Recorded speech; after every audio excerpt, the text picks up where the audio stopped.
So this is introduction 8, intro 8.html, and it's on the chronology from Adam to Jesus via Noah, Abraham, David, the Patriarchs. When you discuss biblical chronology, the first thing to do is get the calendar right. There is no church on this planet, and no nation other than the Lord's witnesses which has the calendar right. The Bible is written in what we call the biblical lunar calendar, which was the original calendar used by all of mankind up to about 800 BC.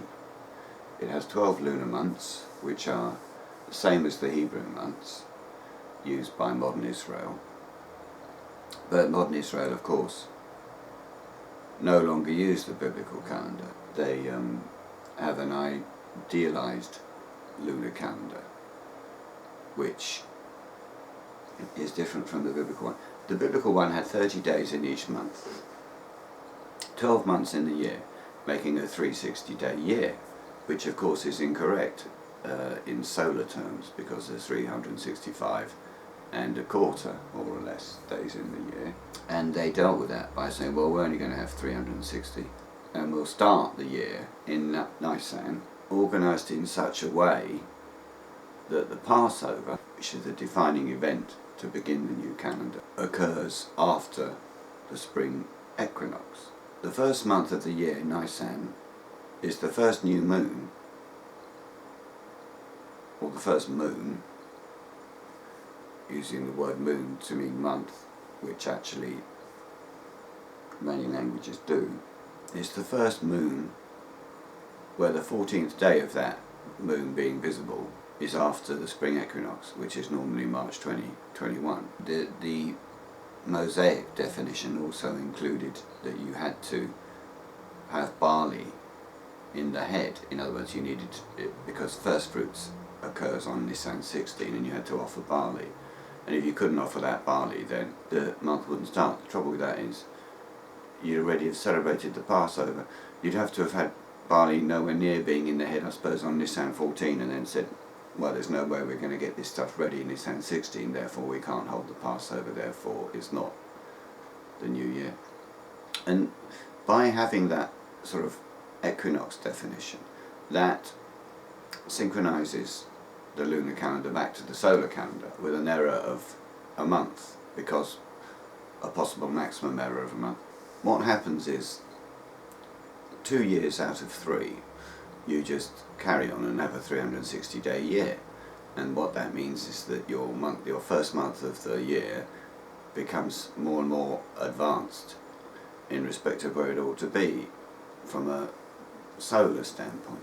And then in the third year you find that you don't actually get the barley in the head on Nisan 16, or on the 16th day of the month that follows from Adar. And so you say, well, that's going to be therefore an intercalary Adar, or second Adar, or V Adar, which is the Hebrew for second Adar. And that's how you resynchronize it back to the solar calendar. So it's 360 days in the year, but every now and then you stick in another month. The other technicality is that there aren't 30 lunar days in a lunar month. There are 29 and a half approximately. So at the end of your 360 days, you aren't 12 months along, you're 12 months and 5 days along. When you start the new year in the absence of an intercalary month, Nisan 1 of the new year is generally Adar 24 or 25 of the previous year. So in fact, you only get not 360 days, but 355 days in a year. And so after 2 of those, you're 20 days out, and after 3 of them, you're 30 days out, which is a month out, which is why there's an intercalary month every 3 years. Right. For more on this counterintuitive to us today, in 4, this is something that Isaac Newton understood. He said, it's quoted in The Coming Prince by Robert Anderson,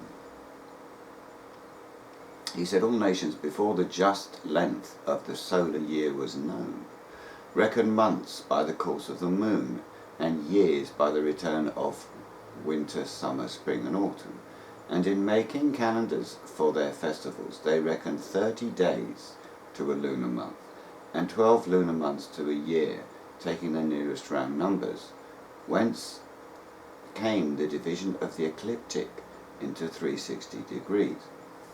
We all know that there are 360 degrees in the circle and in the compass. The reason for that, according to Newton, is that there were 360 days in the year. That is how a cycle was divided. A cycle of time became a cycle of compass points or space. So if you like, that's modern day evidence that there was once a 360-day year. But there's plenty of historical evidence for that. And the Bible, in any event, describes its calendar as 12 months with 30 days in each month. And that's the calendar it uses. So if you want to do biblical chronology, you have to use that calendar. And no church does, except the Lord's Witnesses. The Watchtower uses the existing Hebrew calendar, which is a calendar which doesn't work in that way at all. They have sometimes 29 days in the month and sometimes 30 days in the month. So it's like a luni-solar calendar. They try and synchronize the moon to the sun in that way, and they synchronize it from Tishri 1, Rosh Hashanah, rather than Nisan 14, the Passover. So the truth about the biblical 360-day year, as mentioned by Newton, was quoted in Sir Robert Anderson's book, as I said, The Coming Prince, page 68. This was not a new discovery by Sir Isaac Newton or by Sir Robert Anderson in 1895. It was clearly discussed by the Christian Julius Africanus in his Chronology, with explanation of the fulfillment of Daniel's 70 weeks in AD 240. And incidentally, the modern Hebrew calendar was corrupted deliberately. They added 100 or 150 years to it in order that Jesus did not fulfill the 70 weeks. And they have the absurd situation where, according to the modern Hebrew calendar, in annual terms, Cyrus and Darius attacked and conquered and sacked Babylon, not in 539 Tishri, which is when secular history knows it was done, and we've got plenty of evidence for that date, but in 424 or something, which is totally absurd. But I guess it served its purpose to deny that the Christ was the Christ. It has several corruptions, the modern Hebrew calendar, that's one of them. If you want the full stuff that we've got on the biblical lunar calendar, it's Understanding 4.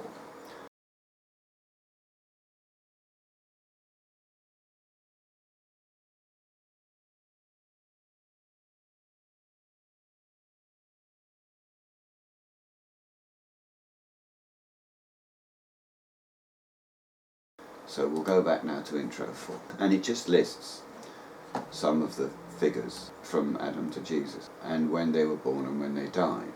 The full chronology, which is always being updated, is on page Understanding 101.html. The way we deduce some of these dates is in Understanding 90 to Understanding 96. It's quite a difficult job to piece together all the chronologies of the kings of Israel and Judah from Kings and from Chronicles, because there were some kings who overlapped and were co-regent. There were other times when there was no blooming king. You get so-and-so ruled for 20 years in Judah, and so-and-so ruled for 15 years in Israel, and then so-and-so ruled for 5 years in Israel, and so-and-so ruled for 19 years in Judah, and you've got to put the whole jigsaw together, and nobody has successfully done that. We've made a pretty good attempt at it. Yeah, so either you can do the entire chronology of Kings and Chronicles and deduce that Solomon's last reign was 997, which is the first regnal of which is when Rehoboam and Jeroboam took over and the kingdom divided. Or you can, it's much easier to use Ezekiel 4, which through a symbolic account of crazy actions of Ezekiel tells you that there were 390 error years of Judah, during which time Ezekiel, what he does is he besieges a brick which represents Jerusalem, and between him and the brick is an iron griddle, which represents God's cast iron protection of Jerusalem during the siege. And he ties himself on his left side for 390 days, representing 390 years of the era of Israel, and he ties himself on his right side for 40 days, representing 40 years of the era of Judah. And these 390 years run from the beginning of the era of Israel, which was the wonderful King Jeroboam of Israel, the son of Nebat, saying, I tell you what, we won't celebrate booths on Tishri 15 to 21 as Moses prescribed. We will instead celebrate it in Heshvan, because just as King Henry VIII didn't want any political interference from the Roman Catholic Church, neither did Jeroboam want any political interference from the priesthood in Jerusalem over his new kingdom in Israel. He was doing that as a satanic political move, and I use that term satanic to mean power game, not to mean intrinsically wicked necessarily, to secure his position. But of course the mistake he made is that he was actually preventing God through the priesthood having an effect on his country and effectively taking control of the priesthood, which is idolatry. So that's the error, and the whole nation followed him in this daft idea that we'll celebrate booths in Heshvan, a sin against both Moses and God. That began 390 years, and then and that whole period ended with the iron griddle disappearing. In other words, with Jerusalem being conquered when Pharaoh Necho defeated Josiah. Not even then, because after that he went on to fight with Assyria, and Judah appointed their own king, Jehoahaz. So there was no effect other than a change in rulership from father to son. But then he came back from Assyria after 3 further months of Jehoahaz's rule and said, what are you doing appointing your own king? I just conquered you. I don't want Jehoahaz. It's going to be Eliakim, and we'll change his name to be Jehoiakim. And at that point the Gentile times began, and it's quite confusing as regards the 70 years of land Sabbath exile, because they don't begin in 607 Tishri. They began for Israel in 609 Tishri, and they ended in 539 Tishri when Cyrus and Darius conquered Babylon. And for Judah, they began with the destruction of the temple in 586 Ab 10 to getting a temple back in 515, which is just over 70 years. But so Judah had an exile with no temple, and Israel had an exile outside of their land. Those are the two 70 years of exile of Jeremiah 52 and 25 and stuff. But going back to the 390 years, it ends with the defeat of Josiah, and well, actually with the appointment of Jehoiakim. So you know from Ezekiel 4 that there are 390 years from the accession of Rehoboam, whose first act pretty much was, oh dear, I don't want Jerusalem to interfere with me through the priesthood, so we'll change the date of this festival, and I'll be the high priest, as it were, or at least I'll pick my own high priest, to the defeat of Josiah and the appointment of Eliakim as the king of Israel. And that 390 years runs from 607 Tishri to 997 Tishri.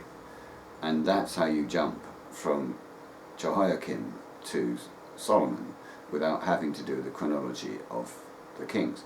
Now this is covered in the 70 years of exile is covered in Understanding 122, and the Ezekiel 4 and the 390 era years of Israel and the 40 era years of Judah are covered in Understanding 16. So if you want a slightly more detailed explanation, have a look at those 2 pages.